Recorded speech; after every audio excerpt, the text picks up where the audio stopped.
Mga pak! Napag-usapan nga natin last video ang naging matinding laban ni Yagi at Dragon sa Mahjong. Ngayon naman, pagkikwentuhan natin ang Mala Angel vs Team ni Takamura at Dragon. Kinagabihan nang dumating na ang araw ng matinding laban ng dalawang world champion, dumating na rin sila Takamura at Dragon sa Ryogoku Kokugikan. Kasama ni Ippo ang kanyang mga disciple at prepare nila ang ice na gagamitin para sa laban. Matapos magpasalamat ito kila Taihei sa paghahanap ng yelo sa mga convenience store sa labas ng stadium, in-explain ito na mabilis nga daw talaga maubos ang ice kada may boxing event. Since lahat ng gym may sabay-sabay na bumibili para gamitin sa kanilang boksingero. Nang tanongin nila Kintaro kung sakto na ba ang yelo na yun, sagot ni Ippo na masukoy nga daw kung meron silang extra since 12 rounds ang laban ni Takamura. Nang makita nila Taihei ang isang trainer na naglalagay ng yelo sa cooler, hiningi nila ang yelo nito since undercard lang naman daw ang lalabanan ng boksingero nila. Kaya naman mabilis na pinatigil ni Ippo ang mga to at agarang humingi ng sorry dahil namukhaan niya pala ito. Ito pala si Coach Higuchi na isang veterano at tumawak na ng maraming world class boxers. At sunod nating nakita ang boksingero nito na si Daisuke Watanabe. Nang mag-sorry ang ating bida kay Daisuke, nagulat ito at hindi makapaniwala na kilala siya ni Ippo. Sumagot naman si Ippo, nakilala niya nga ito dahil dati niya itong kaparehas ng weight class. At sunod nitong sinabi ang mga iba pa nitong nalalaman tungkol sa boksingero na yon. Bago pa maging close ng sobrang dalawang ito, pinatigil agad iyon ni Coach Higuchi dahil sa tingin niya na kaya alam ni Ippo ang mga information tungkol kay Daisuke ay dahil baka magkaroon ng chance na maglaban sila ni Itagaki in the future. Pero ganun pa man, masaya pa rin si Daisuke dahil interesado si Ippo sa kanya. Sunod nitong sinabi na ang ating bida ang inspirasyon niya kung bakit siya nagsimula magboxing at nangarap na makalaban ito sa loob ng ring. Nang umalis na si Daisuke kasama ang kanyang mga coaching staff, sinabi ni Ippo na i-cheer niya ito sa kanyang laban. Nang tanongin ni Taihei kung malakas na boksingero ba yun, sagot ng ating bida na usually nga daw ang mga laban ni Daisuke ay pang main event.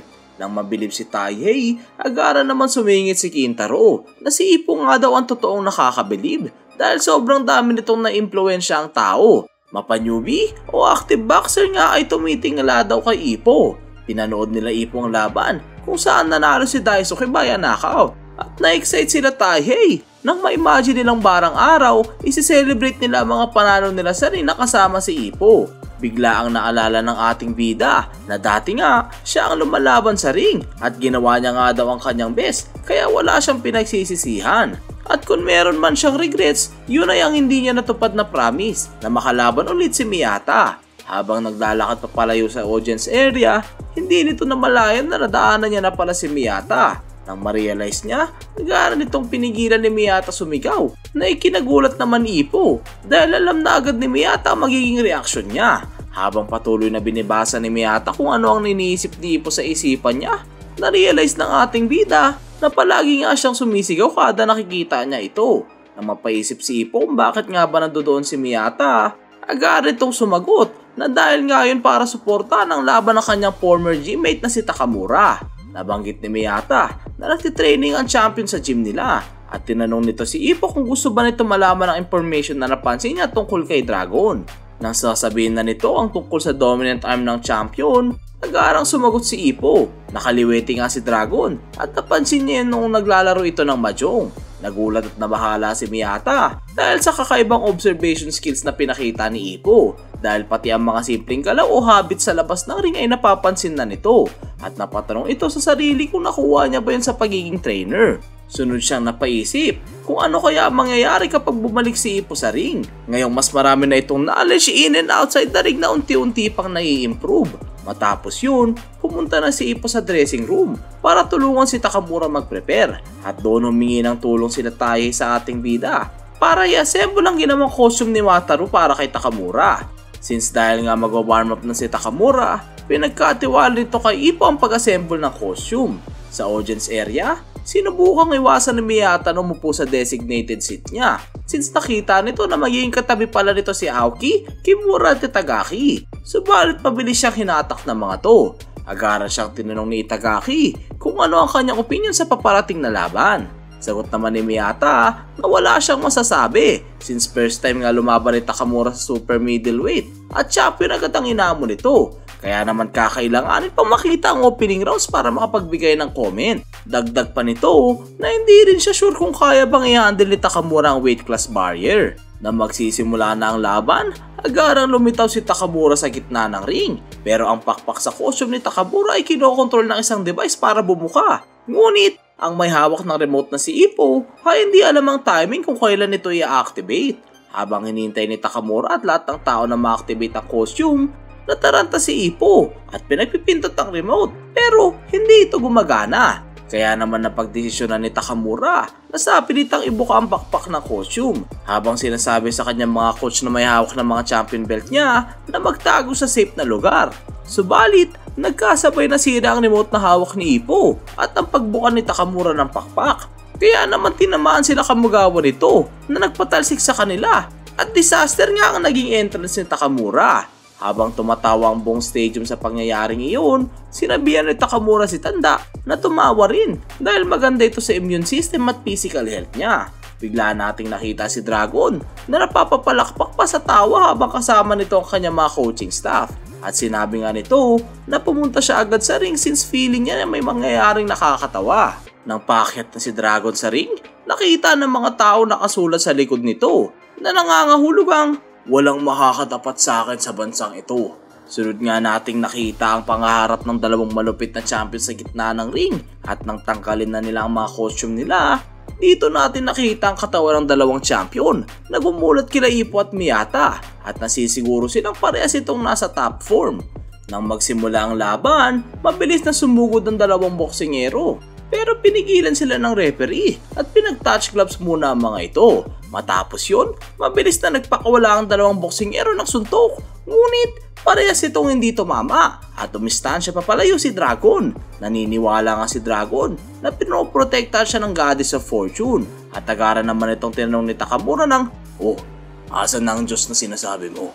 Sumugod ang ating idol at sunod-sunod na inilaga ng mga suntok ni Dragon. At nagsimula na ang matinding palitan ng suntok pero parehas ditong nasasalag ang mga ito.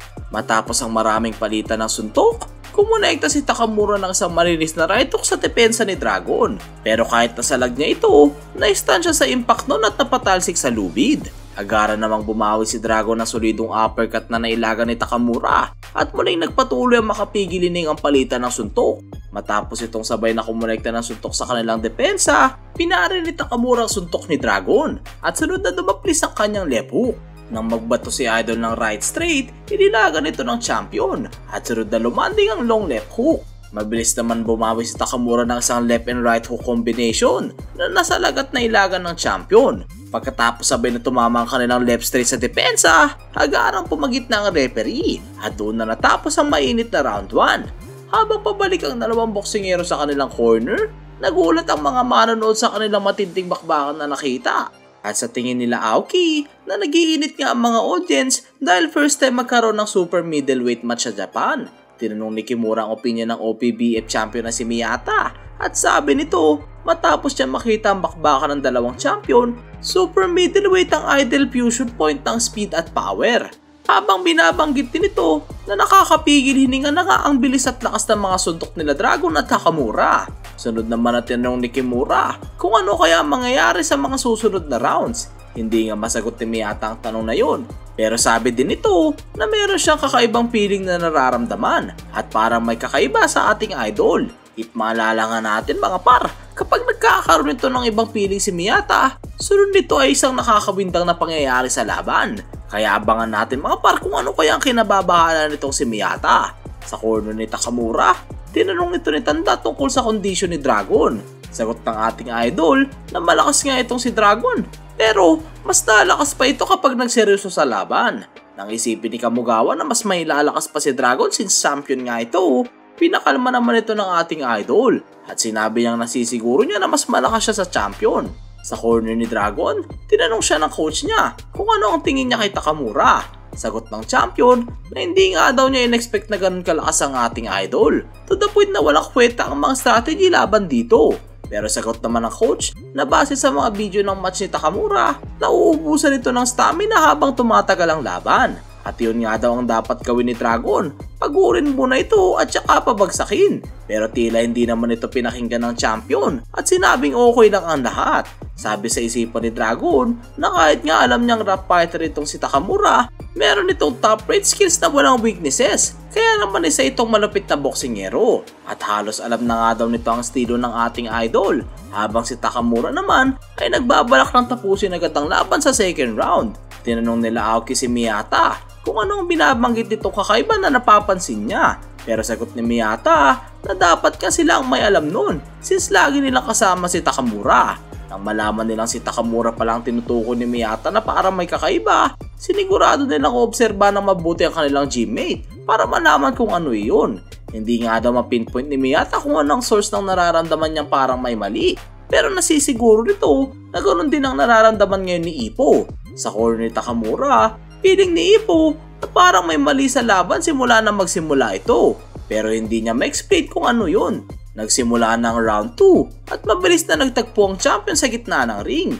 Sabing inilaga ni Takamura ang kaliwang suntok ni Dragon at madali namang sinalag ng champion ang pinakawalang liver blow ni Idol. Pero kahit nga nasalag niya ito, tila naapektuhan pa rin siya sa lakas ng suntok na yun. Matapos yun, magkasabay na dumaplis sa isa't isa ang kanilang huge right swing. Napansin ni Idol na gusto nga laging makipag-dual exchange nitong si Dragon since naniniwala itong kakampi niya ang Goddess of Fortune. Sa gitna ng ring, parehas na nagpaulan ng samot-saring suntok ang dalawang boksingero. Habang nangyayari lahat iyon, miski si Kamugawa hindi mapakali at parang may napapansin ding kakaiba. Pero dahil nga parang hindi naman ito napapansin nila Yagi at Shinoda, tinanong ni Tanda si Ippo kung may napapansin ba siya. Dito na na-realize ng ating bida na parehas nga sila ni Tanda na parang merong nararamdaman na kakaiba. At sagot ni Ippo na hindi niya mapinpoint kung anong kakaibang bagay na yun. Dahil nga may nararamdaman kakaiba sila Ippo at Kamugawa, nag-theorize na din sila Yagi at Shinoda kung anong kinababahala ng mga to kay Takamura. Habang papalapit si Idol, sinalag nito ang 1-2 combination na binato ng champion. Matapos yun, nag-switch naman sa low stance si Takamura habang ginagalaw ang ulo side to side. Pero sinalubong ito ng champion ng isang matinding uppercut.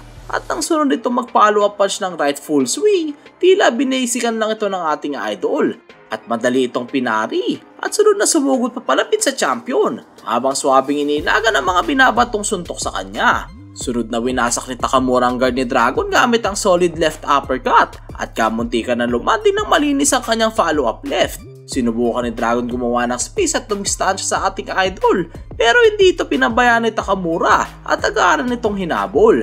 Sa labas ng ring, biglang naalala nila Shinoda ang tungkol sa leg injury ni Takamura na nakuha niya sa traffic accident. At sa tingin nila, yun ang dahilan kung bakit may nararamdaman na kakaiba si Tanda at Ippo. Pero agaran namang sinabi ni Kamugawa na mali ang iniisip nila.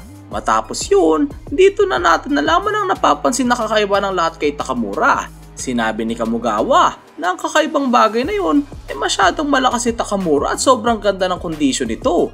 Tila natanggal na nga daw ang pumipigil dito na weight control at unti-unti nang nailalabas ng ating idol ang kanyang true potential. Grabe mga par, 3 world champion belts pero hindi pa pala yun yung full potential ni idol no? Ang angas! Napansin nga din ni Dragon ang kakaibang lakas at perpektong pangangatawan ni Takamura. Nang magpakawala ito ng isang matinding uppercut, nailagan ito ng ating idol at tumama lang ito sa balikat.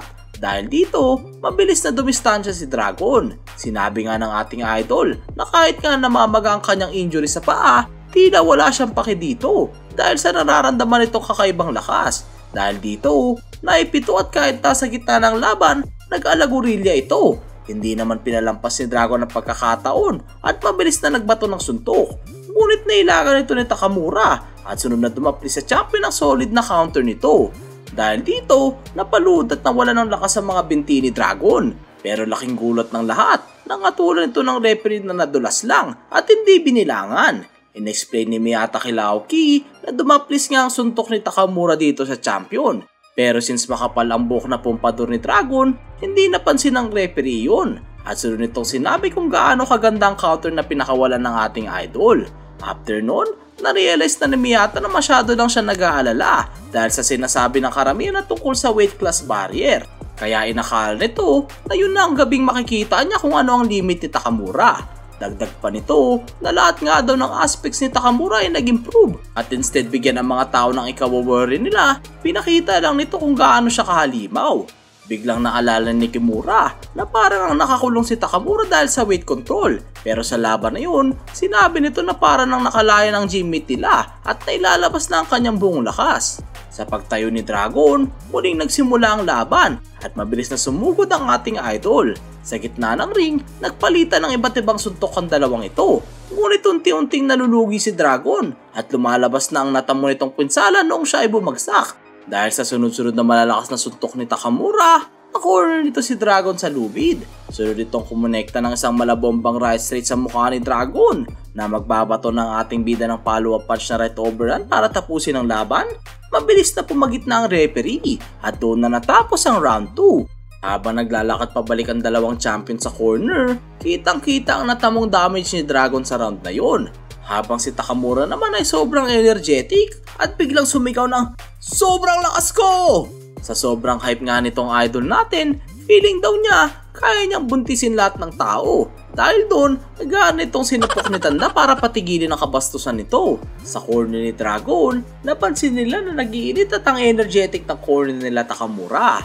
Nang tanongin siya ng coach niya kung anong gagawin nila since halimaw nga daw ang lakas nitong idol natin, sabi ni Dragon na, "Nung una bago tumunog ang bell, alam ko na agad na hindi siya halimaw. Ang nakita ko lang agad ay isang demonyo." Nang tanungin siya ng coach niya kung natatakot ba siya, hindi ito nakasagot ng diretsyo.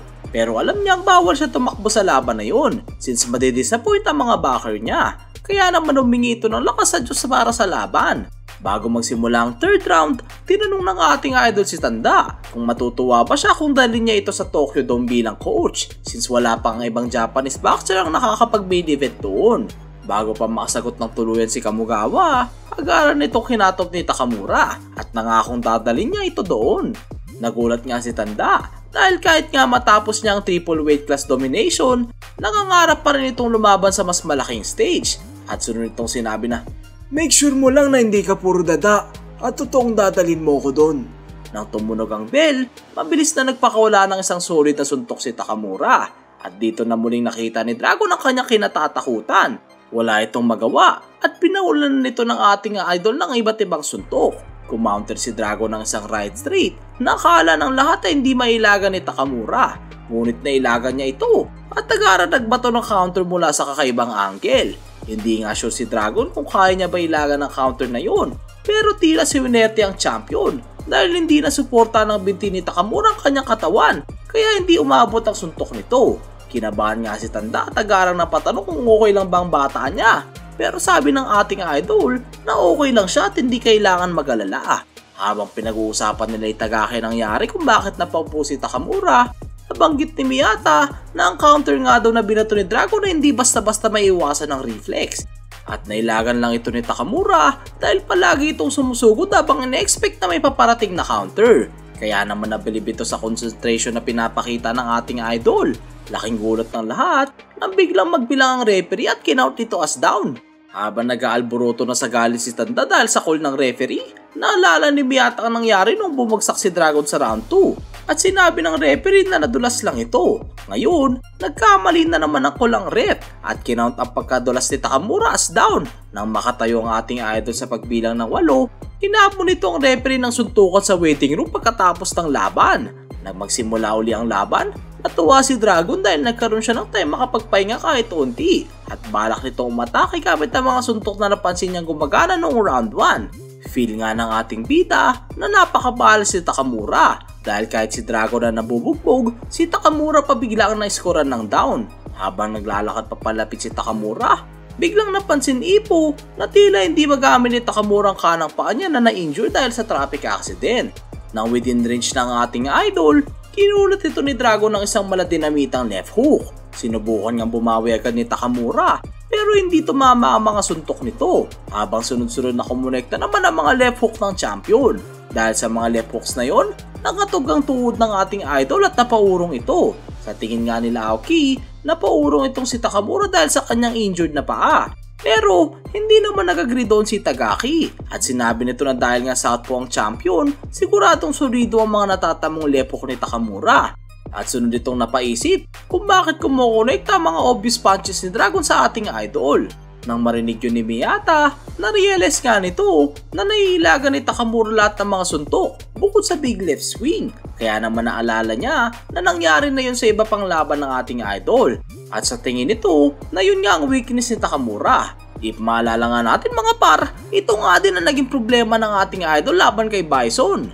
Sabi ni Dragon na napansin nga niya noong round 1 na medyo late ang reaction ni Takamura sa mga left swings pero nag-hesitate pa ito ng una since may iwan ng open ang kanyang depensa kapag ginagamit niya yun. Kaya naman ginamitan niya na lang ito ng lakas ng loob para mabato ang suntok. Biglang nagkaroon ng matinding dual exchange na left hook ang dalawang champion pero mas napuruan si Takamura dahil nga sa injury nito sa kanyang kanang paa. Kaya hindi ito nakapag-prepare sa impact ng suntok na yun. Muling lumanding na naman ng malinis ang big left swing ni Dragon dahil dito na-corner na si Takamura sa lubid. Nang makita ni Takamura ang mukha ni Dragon na sobrang confident dahil ito nga daw ang promise sa kanya ng Diyos, nairita ito dahil 1-on-1 nga lang ang laban sa loob ng ring at wala siyang pakialam kung sino ang sinama niya dito. Kaya naman hinigpitan ng ating idol ang kanyang depensa at sinabi nitong oras na para gamitin ang secret strategy. Habang nasa rope, tuloy-tuloy ang pagpapaulan ng suntok ni Dragon sa matibay na depensa ng ating idol. Napansin nga nila Ippo at Miyata na yun ang turtle strategy. At naalala din nila na ito ang tinuro ni Takamura kay Ippo noong magkalaban sila ni Miyata. Dahil doon, narealize ni Ippo na gusto bumalik sa corner ni Takamura para humingi ng instructions kay Tanda. Kagaya ng sinabi nito sa kanya noon sa laban kay Miyata. Pero dahil nga naging impatient ng ating idol since ayaw nitong pag-iisipan siya ng mga tao na puro depensa lang ang alam, bigla nitong inopen ang kanyang guard para bumawi. Kaya naman agaan nitong sinalubong ni Dragon ng isang malabombang right straight at doon na natapos ang round 3. Sa corner ni Takamura, pinagalitan nito ni Tanda dahil nagtatamo ito ng mga unnecessary punches. Habang nagre-rekamo naman ang ating idol na nangangati ang buong katawan niya, sabi ni Tanda na, "Ba't hindi mo na lang aminin na napuruan ka sa round na yun?" Nag-aalala nga ang ating bida, pero alam din ito na masyado pa siyang inexperience para magbigay ng payo. Nang sabihin ni Tanda na isang bagay na lang ang makakapag-alis sa kanya sa alanganin, biglang pinakita ang corner ni Dragon at sinadjust ng coach ito na magbato ng left hook sa sentido ni Takamura at sunod na mag-follow up ng uppercut sa katawan. Since napansin nito na kapag dumedepensa ang ating idol, bumababa ng kaunti ang right guard kaya nagiging open ang tagiliran. Sunod na request ng coach kay champion na alalahanin ang dahilan kung bakit siya pinoprotektahan ng Diyos. At dahil nga daw yun na siya ang pinakamala sa buong mundo, kaya dumating din ang time na siya naman ang naging pinakaswerte sa lahat. Sa uli, sinabi nito na alalahanin ng champion ang mga nangyaring kamalasan sa buhay niya. Huwag abusuin masyado ang kaswertihan at mag-focus sa higher goal. Dahil sa tingin ng coach nito, na kapag inisip ni Dragon, siguradong magkakatotoo yun. Nang tanongin ni Takamura kung anong tinutukoy ni Tanda na dapat niyang gamitin, sumagot si Kamugawa ng Spirit. Kaya naman nagalit si Idol at sinabi nito, "Baliw ka ba? First time to na seryosong hihingi ako ng payo tapos biglang sasagutin mo ako ng kalokohan na spirit?"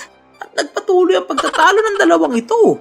Nang tumayo si Takamura, sinabi nitong madaya si Dragon since parang may kasama pa itong iba sa loob ng ring at hindi one-on-one ang laban. Hinampas ng sobrang lakas ni Kamugawa ang likod ni Takamura. Sa lakas nga ng ampas na yun, nag-iwan ng marka ito sa likod ng ating idol. Matapos yun, sabi nga ng ating bida, na kahit mukhang nagtatalo lang ang dalawang ito sa ring, nafe-feel niya na alam ng dalawang to na mababaliktad nila ang laban. Sa pag-alis ni Takamura sa corner, hype na hype ito at plano niyang ipakita ang kanyang secret weapon sa round 4. Dahil gusto nga baguhin ni Idol ang pacing ng laban, nagbato ito ng 1-2 combination. Subalit inilaga ng champion ng first punch at sunod na kumounter ng left hook sa second punch. Mabuti na lang na tilt ni Takamura ang kanyang ulo, kaya napahina ang impact ng suntok na yon. Pero nang ipadyak ni Idol ang kanyang paa para pigilan ang pagdulas palayo, na out of balance ito at sunod na bumangga sa referee, na naging dahilan kung bakit talaga ni Takamura ang buong bigat sa kanyang injured leg para mapigilan nito ang kanyang pagbagsak. Kitang-kita nga sa mukha ni Takamura ang sakit at agaran nitong tumalon papalayo kay Dragon gamit ang kanyang kaliwang paa. Nang makita ng champion kung gaano kamala si ating idol, naalala nito biglang kanyang kamalasan noong bata pa siya, kung saan nagpakamatay ang tatay niyang drug addict. Nang tatanungin na ni Dragon ang nanay niya kung anong kanilang next move, nakita na lang nito na mag-isa na lang pala siya sa buhay at napaisip na sundan na lang ang kanyang nanay. Pero bago niya gawin iyon, nangako ito na uubusin niya muna ang kanyang natitirang barya sa bulsa at kapag wala na yon, magpapaalam na siya ng tuluyan. Pero imbis na maubos iyon, nanalo ito ng sunod-sunod sa ibang sugal. Kahit nga gustong-gusto nitong maubos ng kanyang pera, lalo lang itong lumago ng lumago hanggang sa hindi nito na malaya na sobrang yaman na pala niya. Na-feel nito na parang merong pumipigil sa kanya na tapusin ang lahat at sa tingin nito na Diyos nga ang pumipigil na yun. Matapos yun, inatake ni Dragon ang mga gap sa tagiliran ni Takamura habang mini-maintain ang distance para hindi makakounter ang ating idol. Nakita na ng lahat kung gaano kalakas na boksingero itong si Dragon. Nang bumukhang depensa ni Takamura sa gitna, agarang nagbato ng right uppercut ang champion na kumonekta ng solido sa ating idol. Nang tumalbog ang buong katawan ni Takamura sa rope, balak ni Dragon na salubungin ito ng maladinamitang left swing para tapusin ang laban. Pero bigla itong nasalag ni Takamura at bago pa makadistansya ang champion, umabanti na ang ating idol at sunod na counter na matinding right punch na lumandi ng malinis sa mukha ng champion at sunod na tumalsik sa lakas ng suntok. Matapos yun, narealize ng ating bida na hindi lang pala nagtatalo si Takamura at Kamugawa, kundi binigyan niya ito ng magandang advice. Hayaan lang mag-slide ang suntok at sunod na counter na lagi nang ginagawa ni Takamura sa kanyang mga laban. At since napansin nga ni Tanda na nawawala na ng focus ang kanyang bata, ginamit niya ang buong time para mabigyan ito ng mental energy na kinakailangan ni Takamura. At napredict na pala ni Tanda ang mangyayari. Nakakailangan nilang gumawa ng senaryo na mapipilitan si Dragon gamitin ng left swing. At kapag sure na yun ang paparating na suntok, madali na lang iwasan o depensa ng suntok na yun kahit hindi mo pa ito nakikita. Dahil sa matinding well-planned counter na yun, bumagsak na ang champion. Nabanggit ni Miyata kay Kimura na masyado nag-focus si Dragon sa feint na kaliwang suntok ni Takamura. Kaya hindi nito in-expect na manggagaling ang counter sa kanan na ginamit din ni Takamura pansalag sa big left swing ng champion.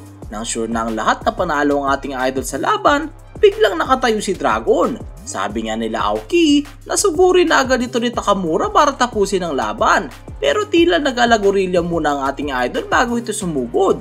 At alam ni Ippo na kailangan gawin niya ni Takamura para palakasin ang loob nito. Dahil nanghihina na ang ating idol at hindi niya na kayang sumugod nang wala yun. Habang papalapit si Takamura, alam ni Dragon na isang demon ang kaharap niya at tinawag din itong Godslayer. Pero sabi rin nito na ipapakita niya na kung baka siya tinawag na Manhattan's Demon King. Nang makalapit na ang dalawang champion sa gitna ng ring, nagkaroon ng dual exchange ang dalawang ito. Pero tila mas napuruan ng champion. At nang makarecover nito, napansin nila Takamura na bigla itong nagpalit sa southpaw stance. Sabi ng coach ni Dragon na kapag naka-orthodox stance nga ang champion, meron itong pang-depensa na God left. Pero pag nag-switch ito sa southpaw, nagiging demon left ito. Pinakawalan na ang malabombang demon left ng champion at dumaplis ang suntok na yun sa noo ng ating idol. Sa lakas nga ng suntok na yun, natanggal ang balat sa noo ni Takamura. Pero bago pa makagalaw para sa next move si Dragon, one step ahead na agad ang counter ni Takamura na right overhand na lumanding ng solid sa mukha ng champion na nagpatigil sa mundo ni Dragon at unti-unti itong napaluhod. Biglang naalala ni Takamura noong nagbigay siya ng offering sa shrine at sabi nito na, kung nag-i-exist at kaklose mo sila, makikiusap sana ako na ipakilala mo ko. Pero ngayon tinitignan kita, nagbago na ang isip ko. Ang angas din talaga nitong halimaw na to, mga par. Sa uli, naniniwala ito na ang tanging kamao niya lang ang magbibigay sa kanya ng tagumpay. After noon, tinapos na ng referee ang laban na nagresulta sa pagkapanalo ni Takamura at in-announce na the WBC Junior Middleweight Champion. Also the WBA and WBC Middleweight Champion. And now, the new WBC Super Middleweight Champion of the World, Mamoru Takamura!